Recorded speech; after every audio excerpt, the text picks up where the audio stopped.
Welcome back to WNST, Towson, Baltimore, and Baltimore Positive. And I tell you what, we are into a full football slate here. I'm trying to celebrate Thanksgiving a little bit early here this week by bringing on some old friends. I got an early beat on things here. This guy, he once roamed the fields for the Baltimore Ravens as a Super Bowl champion. And he sent me the videotape recently. Dude, I'm forever indebted to you for that videotape, right? You know, you have no idea what a holy grail moment that was for me. The very, very few things in life can still excite me like a good memory of something that was forgotten and lost and brought back to life. So I appreciate you, Flinner.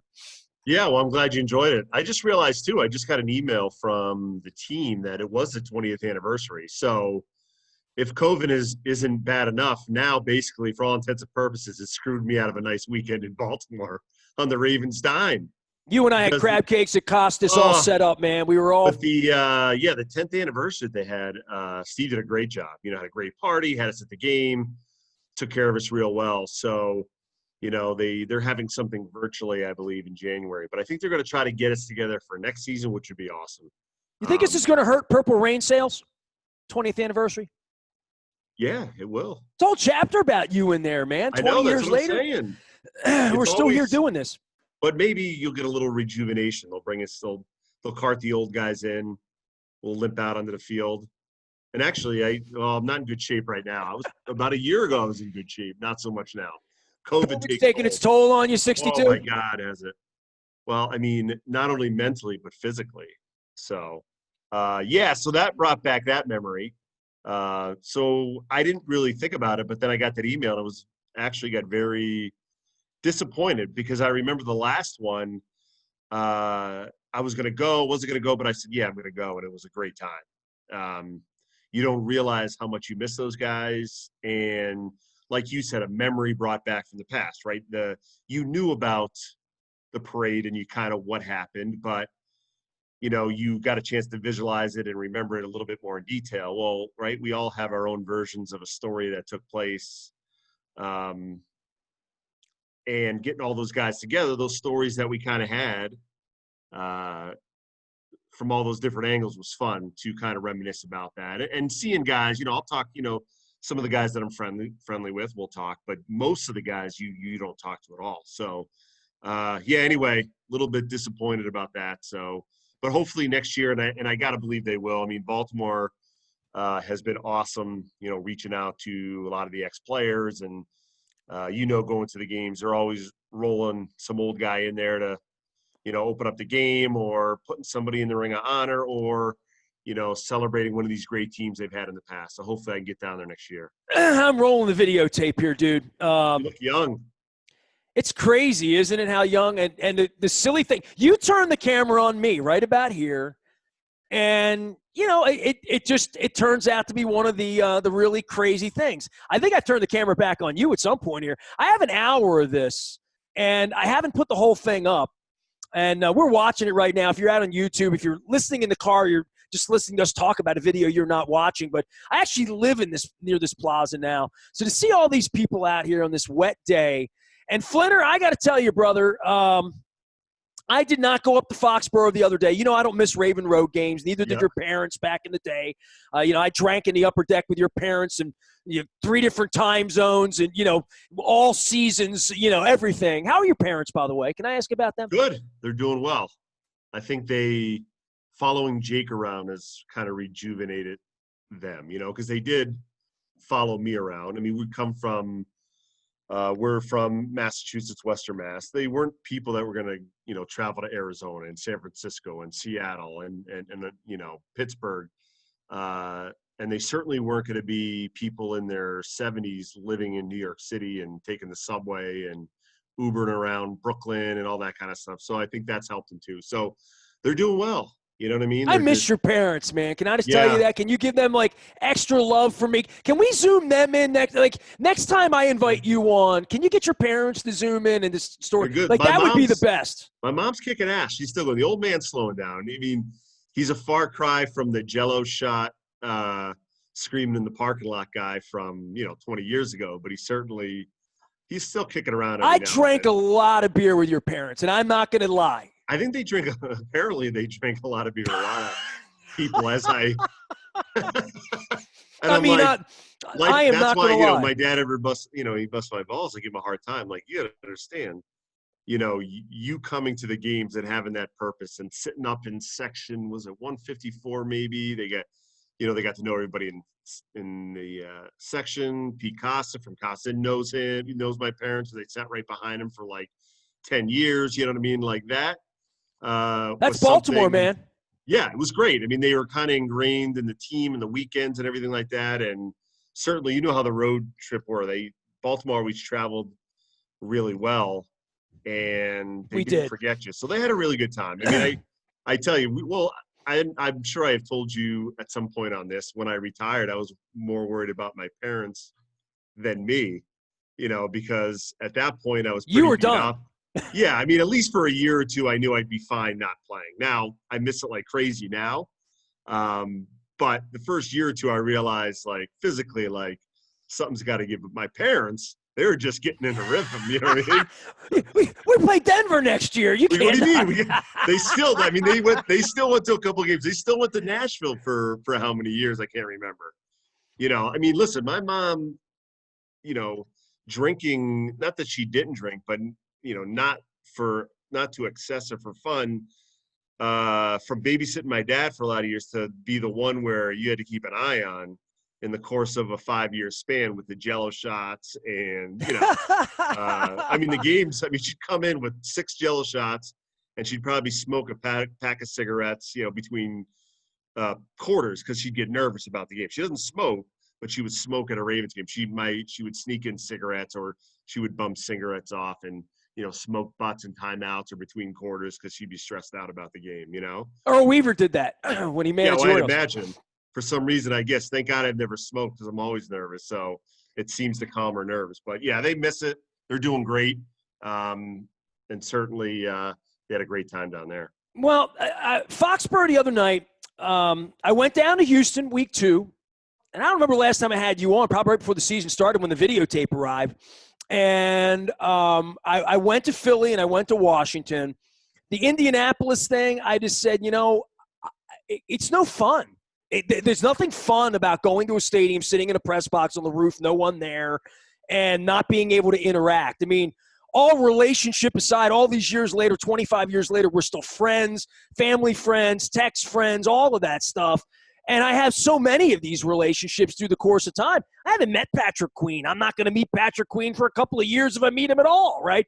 Lamar Jackson doesn't know my name, literally, Matt Skura, however, after his bad game the other night, he and I were texting back and forth. He had a little issue on the internet after snapping poorly, and you being a center, I'm sure you have some appreciation for a wet ball, but Sunday night, I'm on the couch. The Ravens are playing in Foxborough, and I joked all week last week, Flynn. I said, if you would have told me that I could have an empty flight up to New England, an empty road up Route 1 into Foxborough, parking right up front, nobody in the stadium, none of the chatters yelling at me, these Tom Brady's giving me the finger, and we were going to kick their ass and get out of there and come home and no traffic on the way out. I said, man, sign me up for that.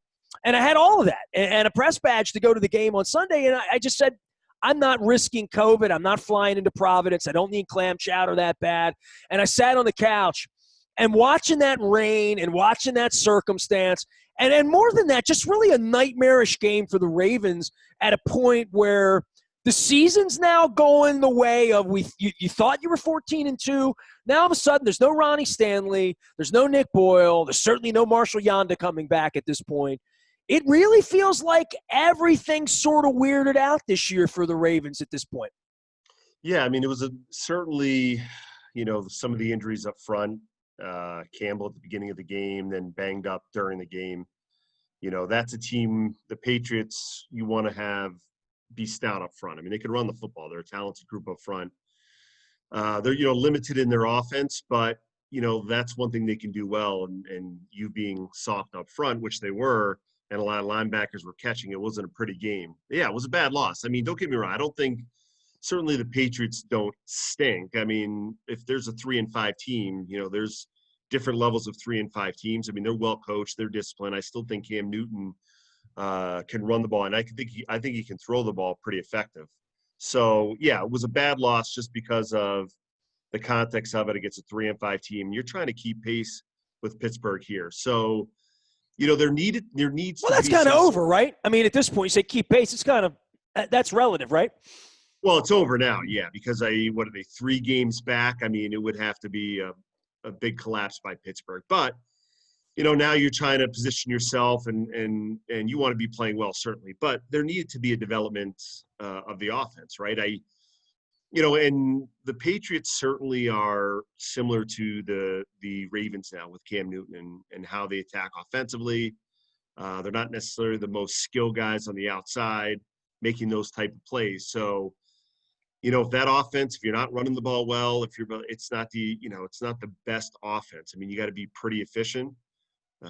If you have bad snaps, right, and it keeps you off schedule, it's going to hurt you. So, to me, I always thought that the Ravens are a good team. They got a good defense. I think they're good on offense, but if you look at their last couple playoff games, it was performance in the passing game. I just think you need to be able to pass in the playoffs to win a Super Bowl.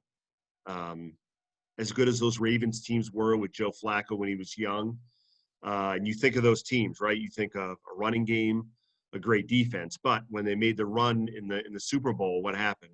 Joe was very good. I correct me if I'm wrong, but one of the better runs of a quarterback of all time. No, I mean Montana. Yeah. I mean, that's kind of what you need because teams will kind of figure you out. So, listen, there's a lot of time to shake out. Certainly Kansas City and Pittsburgh to me are the top of the AFC. And after that, it gets a little bit muddled. I think Tennessee is good. I think the Ravens are good. See how it shakes out from there. But yeah, I think going in the Foxborough, whether they are 3-5 or 6-2, for the next year or two at least, it's still a big game, right? And there is history there. And you didn't play well. And you could use the excuse of weather. The weather factors in with this team certainly in the last 8 minutes of the game where you're like, the rain's bad, it's getting worse. They didn't make the first down. They punted the ball. If they would have known how bad the weather was going to be the last 2 minutes of the game, they might have never not have given the ball up. But thinking that they can come back in that kind of weather in the air, it's not happening. Thinking they can come back on a dry track. They have not proven that they have a 2-minute offense of any note at all. So for now, I'm going to say they don't have one until that circumstance happens. Flynn, they're winning 45-6. He's taking the chin strap off in the beginning of the fourth quarter all last year. They never had to prove that because they ran it so well. And to your point, on schedule, 2nd and 2, 2nd and 3, converting again, 7. And they never have had to come back. They don't have that kind of team. And Belichick knew that. The weather played into that. The forecast played into that. And the whole night just sort of slid downhill. And I think more than that, as I examine them as where they are now, they're not the same team as last year. No Ronnie Stanley, no Nick Boyle, no Marshall Yonda. They don't have the same tenacity, that same nastiness up front that they had last year. And more than that, I feel like Roman, the whole system wants to pass more. They want Lamar to run less and deke more and think they're going to run more, but really pass more. And I don't know that they're constructed to pass well ever, really, right? Whether it's the position players on the outside or whether the way they drafted was more slobber knocker. But you can speak to that. You're an interior lineman in the league for a decade. Yeah, I mean, you look at with their tight end, H-back type of players that they have, really good players, right? Those are the strength of the team, the running back and their quarterback, not necessarily outside. And it would make sense, right? And you remember a couple of years ago where Lamar came on late, and it was a hell of a job how they, put together that offense, mid-season, had a guy come out, you make a run, you lose in the playoffs. Well, last year it was new. And I'm not talking about in the history of football. Don't get me wrong. Like as good as Greg Roman is, you're pulling off other things you see over the course of how many years. So, but it's a unique offense, and it's also pacing and formations and motions and how you call them and when you call them. He did a great job with that. And if you're not used to playing them and you see them once in a season or twice, right, that can be very effective, right? When a guy that can run and throw like Lamar can. Well, eventually – they figure you out, okay? And what that means is they can get a beat on you because when you play the Ravens defensively, it's not just about going across the go over here and kicking his ass and making a play, okay? Because you have to play a scheme versus them because it's all about pulling guys. You don't want to leave gaps in the running game. So you could watch it on tape a lot, but until you play it, it's very hard to get a feel for it. And obviously the better teams can pick it up in game. Some, you play it, they don't figure it out. But well, now Weddle said to me he didn't know who had the ball. So there's an identification issue for the defense that even if you play it and scheme it up, you can guess wrong at the moment of attack and get crushed for 35 yards. I agree. I mean, don't get me wrong. It doesn't mean if people are used to it and they've seen it on tape for a couple of years, doesn't mean you can be totally effective against it.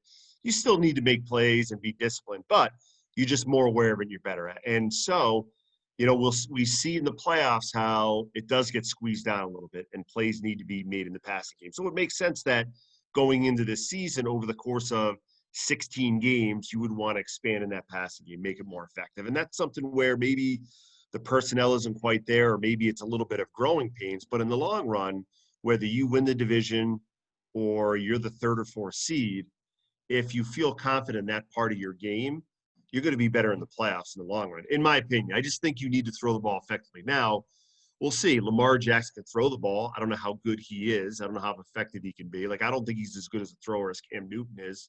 I'm worried about protection around him right now. I'm worried about everything going on around him because this thing was constructed and built and spent upon to slobber knock you. And then they almost didn't want to do that. Now they kind of can't do that. But now they want to pass, but they don't really have the personnel to do that.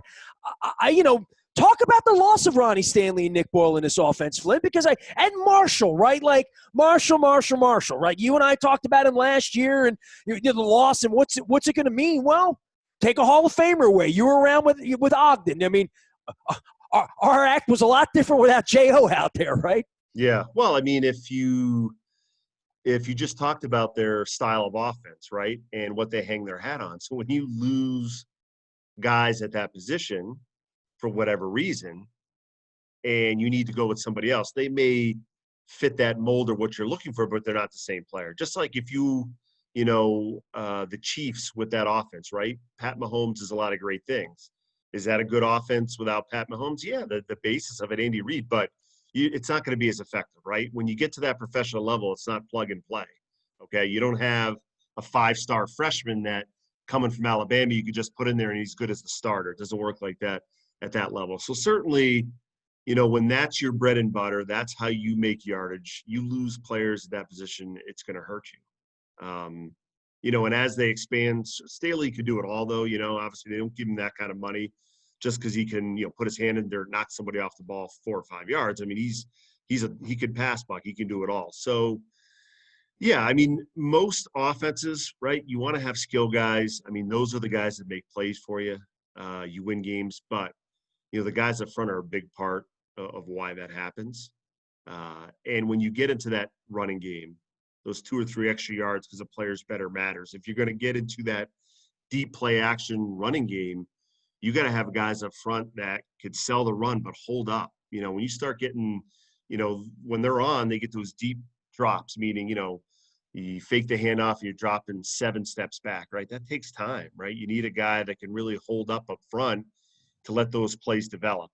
Because I think that's what Lamar is comfortable doing. If you're going to go 4 wides, 5-step drops, shotgun, can he do it? Sure. Is he as comfortable when he's bootlegging or sprint outs, play action passes? I think he's much more comfortable doing that, which, certainly up front helps you. But then when you're trying to come back, right, those types of, protections or pass plays just are a little bit different than your flat out spread them out, dink and dunk, right? Try to move quickly and stuff. It's just a different style. So it's not as easy, to adjust. And I don't think they're ever going to be that, but,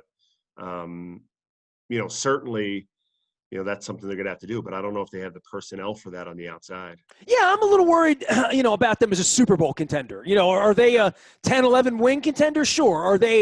Are they serious to win 3 games on the road in January against the likes of Kansas City, Buffalo, and Pittsburgh? I don't know, but I'll tell you what, the next 10 days are going to tell a lot. They got a hell of a coach, right? I mean, Harbaugh's been through all of this. I think Lamar has been a guy that sort of stands up when pushed back on, which is good. He's the MVP of the league. But they're challenged right now. I mean, Campbell and Williams on the other side, where COVID is, and then Tennessee this week, Steelers on Thursday night. Well, we have pumpkin pie, and hopefully they don't curdle my eggnog in the aftermath of that. But it's a formidable week for them. And then, I believe they'll be a playoff team. I do. And I think they'll be okay. And as long as they keep Lamar healthy, they'll be okay. But do I think they can win playoff games back to back to back? Nah, I can't buy that right now. Not as we go into Thanksgiving. No, and that's what it would be, right? It's like maybe you're playing Tennessee. I got to look and see. I know they may even add another team depending on how COVID shakes out here over the next few weeks. But you're on the road for 3 games. Is it Tennessee? Then you have Pittsburgh, then the Chiefs. I don't think they're good enough to do that. But don't get me wrong. It's not the Ravens stink. I mean, they're a good football team. I mean, you look at the top end. I think Tennessee's a good football team. I think the Chiefs are good. I think Pittsburgh's good. I think the Ravens are good. I mean, that's pretty good for a top end of, just thinking out the NFC, right? You have Tampa Bay, the Saints, the Rams. Well, the Saints without Drew Brees now are like, to me, a different animal too. They're not. I think Pittsburgh and Kansas City, and I like Tennessee, Ravens. I think all those teams would be farewell if they were in the NFC right now. So, they're in a mix of some pretty good teams. But you're right, that style of offense, if they're not healthy, and certainly if they can't stop the run, all bets are off because Tennessee's going to run the ball and Pittsburgh's going to run the ball. Now, Kansas City can do everything. That's a whole different animal. But more than likely, you're going to get a Tennessee and Pittsburgh in those first couple rounds. You can't stop the run because you're banged up or whatever, you're playing soft. Like, it's not going to work. So this is a big week for them. But they're certainly talented. And you have the MVP of the league. And he's still great. It's not, Lamar Jackson wasn't awful on Sunday night. You know what I mean? It was he's an MVP for a reason. So when you have a player like that, there's always a chance, They just need to clean up some things, and they have to figure out how they're going to be effective in the passing game on a consistent basis. They certainly, in spurts, you see it, and I've watched most of Baltimore's game. I end up getting the dish thing or the streaming service where I can get all the games and watch them. What the hell else you got to do? We're in the middle of a plague. Yeah. It was the best. Well, up here too, you get screwed because anytime the Patriots are on, it will be a Patriots-Jets game a couple weeks ago, I think it was, or Patriots-Broncos, and they literally didn't have the Steelers-Ravens game on. So I would have not been able to see that game, but I did, because it was on the streaming service. So, I've seen them play. Listen, there's a top-end offensive that they can reach, and certainly they're really good on defense.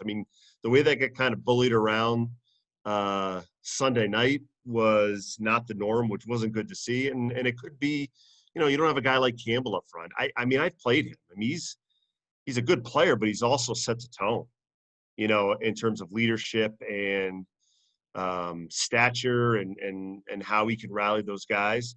So maybe that was an anomaly, but that to me was one of the most disappointing parts, how much they got pushed around. Still feel close to the game when they're out there slobber knocking with guys you played against, right? Right? Oh my God, it's like I'm just waiting. Eventually, Sam Cook, baby, Sam Cook forever, huh? Can you believe that guy? If I would have known then what I know now, I would have been a punter. Because here's the best part about it: he's gonna 15 years now? Yeah, like more than that, I think. But yeah, that, right? And 06 maybe. So yes, 15, I guess. Yeah. How good is he gonna feel when he's done playing? Great. Dude, I had him out. I don't even know. How do you know when you're done? He played quarterback in high school and stuff. And I Google map where he's from. You should go watch the episode. It's up. It was at Greenmount Station. He came out on a snowy night. It's a week we got beat. It was in January. He hadn't been out in a number of years. And Sam's understated. He was an unbelievably good guest. He was really funny and cutting and very Midwestern. But more than that, we talked about his home life. And he showed me his hometown. Dude. It is a dot in the middle of 30 miles. He's from a really kind of remote area, and here's this kid with a dream to be a punter. And look, all these years, he's still doing it. It really is incredible. Dude, he must be like Bill Gates in that small town now, huh? I would 'Cause say, man. I don't care what position you play. If you play 15 years in the NFL, you're making some bank. He must have the biggest house in the neighborhood. That's what I would do. I'd go back out there because there's a girl in the senior class that wouldn't date him. You know what I mean? You got to go back and build a nice big house next to her and her I'm going to husband. talk to him about that, but I don't see Sam anymore, I mean, Sam's the only player I've actually talked to this year. I went to one practice over at the stadium back in August. It was 110 degrees. And, you got close enough. We're all wearing masks. I'm like, hey, Sam, Justin, hey, Nestor, yeah, my hair's growing. Yeah, all right. And, and that's it. I probably won't see him again until 2023, You hope. Well, you didn't think you would ever see me again, but here I am, and I'm making you Zoom Lucky now, me. and you got to go take care of your kids. Give your family my love. How's your son? How acting? Everything? Mary? Everything's good? Good. Yeah. Just got done filming a movie in the Cape. So. Oh, so still working then? Good. Yeah, still working. Yeah, it's just very. It's not Broadway, right? Yeah. It's not Broadway, and I mean, obviously everything's hypersensitive. So I think you get tested for COVID every day and all that. So they're slowly opening up, and he's got something in February and stuff. So, but it's still very slow moving. It's not dead because obviously at some point, right? These entertainment companies and industries they need to start making money too. And the No thing doubt. with TV and radio, I mean, TV and movies, right? It's a smaller people you have to deal with. Theater, the only way you make money is to get basically butts in the seats. So you need to have 1,200 people in a theater every night and 40 actors within 5 feet of each other singing and dancing. It ain't happening, at least not now, whereas, I didn't go, my wife went. Just with my wife, everybody's got a mask on, they're tested constantly. They really limit how they do the shoots and keep it to just needed people. And then background now, they can do a lot with computers and everything. So, that's an industry that's trying and they're doing stuff, but like the theater part of it, which my son loves, is just is dead. So, Well, give him a hug. I want to have him on the show. I want to have I'm bored with you. I want to have your family on. He's very interesting. If you ever would want him, the Flynn family will make him available. Well, I'll send you his fee. I mean, he's actually make him sing or dance. I'm a nobody. I'm begging to get on TV, something like that. You know what? Here's what I want him to come on, and I want to sing "Good Morning Baltimore" with him. And if I could get John Waters in to do that with us, that would be more fun. What do you think? It would be a lot of fun. Just so you know, he'll come on at any time. You will never have to pay my son. If I had a group, unless he gets really famous, then maybe. Could your son and I, here's a good promotion for Baltimore Positive. You ready? Here we go. I've never talked to John Waters. I really want to have him on the show. And I'm sort of stalking him a little bit, I've never even formally tried, but I would love to have him on. And I'm just shouting out to the masses. I'd love to have him on. That if your dude and me, and if I put some celebrities together, people I know, people on my phone, to come on and sing Good Morning Baltimore, all at once, on a symphony thing. And I know a gal that did you see the Burt Bacharach, What the World Needs Now is Love, Sweet Love symphony video at the beginning of COVID? No. It had 1 billion views back in April when your son made his cool video. Yeah. Same time. It was, COVID video. My dear friend Shelby Rassler at the Berkeley up in New York. She's studying in New York right now. She could put this thing together. So maybe we could do a singing of Good Morning Baltimore led by your son on Broadway. What do you think? Just let me know what you need. I'll have him send you something. All right. But buddy. Not the fee. See you later, man. Be good. Not the fee. Mike Flynn. There he is, the main event, bud. number 62. All right. Hut. There he goes. I got to chase Ryan Jensen down before it's all over with, too. Maybe we'll make it center week here at the WNST Baltimore Positive. All thanks to all of our sponsors, including our friends at Taharka. If you love ice cream, we're going to be shipping ice cream to you with the big discount, $15.70 on the 8 packs. You can home deliver. It's going to be all over the website beginning on Black Friday. Wake and bake and all the good stuff. I am Nestor. We are WNST.net, AM 1570, Towson, Baltimore, and we never stop talking Baltimore Positive.